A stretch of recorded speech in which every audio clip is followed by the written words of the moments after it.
بسم اللہ الرحمن الرحیم۔ السلام علیکم۔ حضرت شیخ سعدی رحمۃ اللہ علیہ نے اپنی مشہور و معروف کتاب مجلس پنجگانہ میں یہ روایت بیان کی ہے کہ حضرت سہل رحمۃ اللہ علیہ طبابت کا پیشہ کرتے تھے۔ جب انہوں نے فقر اختیار کیا تو ایک عرصے تک ریاضت و مجاہدات میں مشغول رہے، یہاں تک کہ ان کو کثرت سے رویہ صالح ہونے لگا اور ایک دو مرتبہ کسی معاملے میں کشف بھی ہوا۔ حضرت سہل رحمۃ اللہ علیہ کے دل میں یہ خیال گزرا کہ وہ مرتبہ ولایت پر فیض ہو گئے۔ ان کا یہ خیال آہستہ آہستہ تکبر کی حد تک پہنچ گیا۔ اللہ تعالیٰ کو اپنے خاص بندوں کا گمراہ ہونا پسند نہیں، چنانچہ حضرت سہل کے دل سے یہ خیال دور کرنے کے لیے ان کو الہام ہوا کہ تم خراسان جاؤ، وہاں کے ایک رئیس کی بیٹی جنون میں مبتلا ہے، اس کا علاج کرو۔ حضرت سہل رحمۃ اللہ علیہ الہام ہوتے ہی خراسان کے لیے چل پڑے۔ خراسان پہنچ کر انہوں نے لوگوں سے اس رئیس کا پتہ دریافت کیا تو انہوں نے ایک عالی شان محل کی طرف اشارہ کیا۔ آپ محل کی طرف گئے تو دیکھا کہ وسیع و عریض قصر ہے، جس کے سامنے ایک باغ میں کچھ آدمی گشت میں مصروف ہیں۔ حضرت سہل رحمۃ اللہ علیہ نے ان سے کہا کہ میں طبیب ہوں اور اس رئیس کی دیوانی بیٹی کا علاج کرنا چاہتا ہوں۔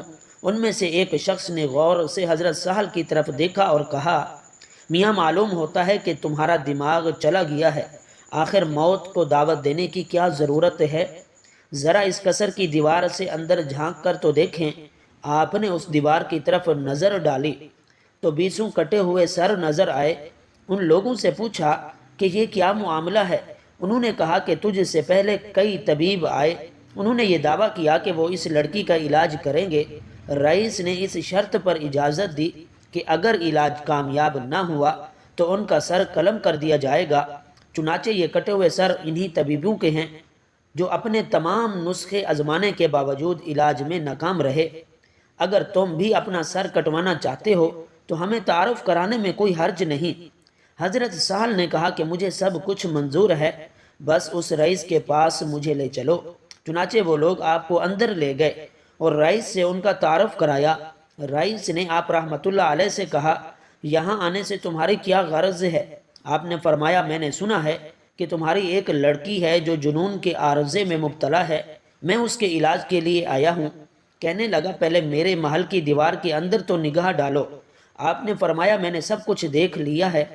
رئیس یہ جواب سن کر بہت حیران ہوا اور سمجھا کہ یہ کوئی بڑا بلند پایا طبیب ہے جو پہلے طبیبوں کا حشر دیکھ کر بھی علاج پر تلا ہوا ہے۔ چنانچہ اس نے زنانہ خانے میں پیغام بھیجا کہ شہزادی کو تیار کریں اور ایک طبیب اسے دیکھنے آیا ہے۔ تھوڑی دیر کے بعد اندر سے اطلاع آئی کہ لڑکی طبیب سے ملنے کے لیے تیار ہے۔ چنانچہ رئیس آپ کو ساتھ لیے حرم سرا میں داخل ہوا۔ جب لڑکی کے کمرے تک پہنچے تو لڑکی نے کنیز کو آواز دی، میرا نقاب لاؤ تاکہ میں نقاب کر لوں۔ رئیس کو حیرت ہوئی کہ اس سے پہلے کتنے ہی طبیب آئے لیکن لڑکی نے کسی سے پردہ نہیں کیا۔ اس طبیب میں معلوم نہیں کیا بات ہے، وہ اپنے خیالات کو ضبط نہ کر سکا اور لڑکی کے سامنے ان کا اظہار کر ہی دیا۔ لڑکی نے جواب دیا، وہ مرد نہیں تھے، مرد یہ ہے جو اب آیا ہے۔ رئیس لڑکی کا جواب سن کر سٹ پٹا گیا اور اس کی سمجھ میں کچھ بھی نہ آیا۔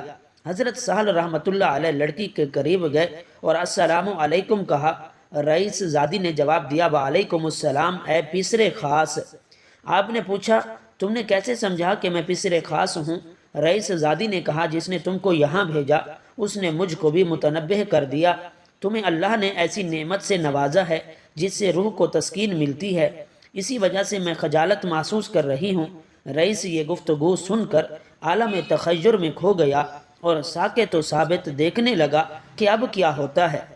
حضرت سہل رحمۃ اللہ علیہ سمجھ گئے کہ لڑکی کو جنون نہیں بلکہ کوئی اور شے ہے۔ انہوں نے قرآن حکیم کی ایک آیت پڑھی کہ شاید اس میں علاج ہو اور لڑکی کو سکون میسر ہو جائے۔ رئیس زادی نے جو ہی آیت سنی غش کھا کر گر پڑی۔ تھوڑی دیر بعد جب ہوش میں آئی تو حضرت سہل نے اس سے مخاطب ہو کر کہا کہ مجھے سرزمین اسلام میں لے جاؤ۔ رئیس زادی نے پوچھا، سرزمین اسلام میں کیا شے ہے جو یہاں نہیں؟ آپ نے فرمایا، ارض اسلام کعبہ معظم ہے۔ رئیس زادی نے کہا، میرے سر کے اوپر نگاہ کرو۔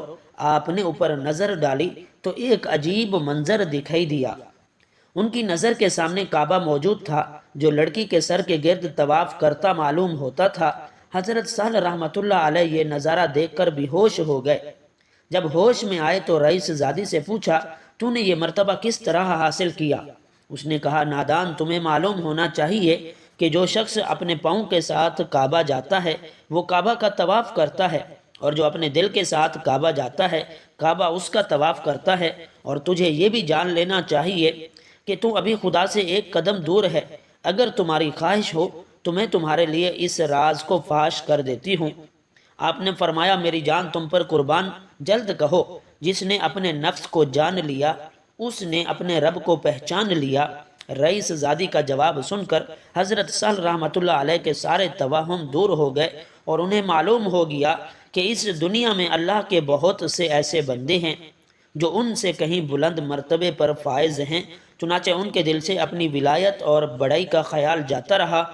اس طرح اللہ تعالیٰ نے اس واقعے کے ذریعے ان کو تنبیہ کر کے گمراہ ہونے سے بچا لیا۔ بحوالہ حکایات صوفیہ، رسول اللہ صلی اللہ علیہ وسلم نے ارشاد فرمایا، 4 شخص ایسے ہیں جن سے اللہ تعالیٰ قیامت کے دن نہ بات فرمائیں گے، نہ ہی انہیں پاک کریں گے، اور نہ ہی ان کی طرف رحمت سے دیکھیں گے، اور ایسے لوگوں کے لیے دردناک عذاب ہوگا۔ آج کی ویڈیو میں ان 4 بدبختوں کا ذکر کریں گے جن سے اللہ تعالیٰ کو نفرت ہے، اور یہ ان کے لیے بڑی وعید ہے کہ اللہ خالق و مالک ان سے محبت کی بجائے نفرت فرمائیں گے۔ نمبر 1، قسمیں اٹھا کر مال فروخت کرنے والا۔ جو شخص اپنا مال فروخت کرتے وقت کثرت کے ساتھ قسمیں اٹھاتا ہے، خواہ وہ سچی ہوں یا جھوٹی، اللہ تعالیٰ اسے نفرت کرتا ہے۔ اسے چاہیے کہ اللہ پر بھروسہ رکھتا، کیونکہ اگر مال کا فروخت ہونا قسمت میں لکھا ہے تو گاہک نے اسے ضرور خریدنا ہے، اور اگر فروخت ہونا نہیں لکھا تو یہ 1000 قسمیں بھی اٹھا لے، گاہک اسے نہیں خریدے گا۔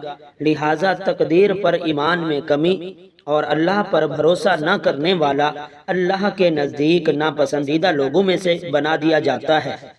اسلام نے کاروبار میں قسمیں اٹھانے سے منع فرمایا ہے۔ جھوٹی قسمیں تو کسی بھی صورت میں جائز نہیں، کیونکہ وہ کبیرہ گناہوں میں سے ہیں۔ البتہ اگر کبھی کبھار کسی وجہ سے سچی قسمیں اٹھانا پڑ جائے تو اہل علم اس کے جواز کے قائل ہیں۔ نمبر 2، متکبر فقیر۔ یہ دوسرا شخص ہے جس سے اللہ کو نفرت اور بغض ہے۔ ایک تو فقیر اور کنگال، دوسروں کا دست نظر اور محتاج، اور اوپر سے تکبر کر کے اپنی جھوٹی برتری ظاہر کرتا ہے۔ اللہ کو یہ ہرگز پسند نہیں۔ اللہ تعالیٰ تو کسی مالدار اور غنی شخص کا تکبر کرنا پسند نہیں کرتا، تو پھر فقیر اور محتاج شخص تکبر کرے؟ گویا یہ شخص اپنے عمل سے ثابت کر رہا ہے کہ یہ احکام الہی اور خشیت الہی سے بے نیاز ہے، لہٰذا اللہ کے نزدیک اس کا تکبر کرنا مالدار آدمی کے تکبر کرنے سے زیادہ قبیح ہے۔ نمبر 3، بوڑھا زانی۔ یہ تیسرا شخص ہے جس سے اللہ کو نفرت ہے۔ بڑھاپے میں زنا کرنے کا مطلب ہے کہ اس کا مزاج بہت بگڑا ہوا ہے، اس کا دل اللہ کے خوف سے بالکل خالی ہے۔ اہل علم نے لکھا ہے کہ زنا کے اسباب محرکات عموماً شباب، حرارت، قلت معرفت، غلبہ شہوت، ضعف عقل اور کم امیدی ہے۔ یہ تمام اسباب و محرکات بڑھاپے میں ختم ہو جاتے ہیں۔ لمبی عمر، تجربات کے حصول سے انسان کی عقل کامل ہو جاتی ہے۔ اس میں زنا کے اسباب اور عورتوں کی شہوت کم پڑ جاتی ہے، اور بچی کچی شہوت کو پورا کرنے کے لیے اس کے پاس حلال ذرائع موجود ہوتے ہیں۔ لہٰذا اب اگر وہ زنا کرتا ہے تو اس کا مطلب صرف یہی ہے کہ وہ ہٹ دھرم ہے، اس کے اندر خشیت الہی نام کی کوئی چیز نہیں۔ ایک اور حدیث میں ہے کہ 3 آدمی ایسے ہیں جن سے قیامت کے روز اللہ نہ تو بات کرے گا نہ انہیں پاک کرے گا، بلکہ ان کے لیے سخت عذاب ہوگا۔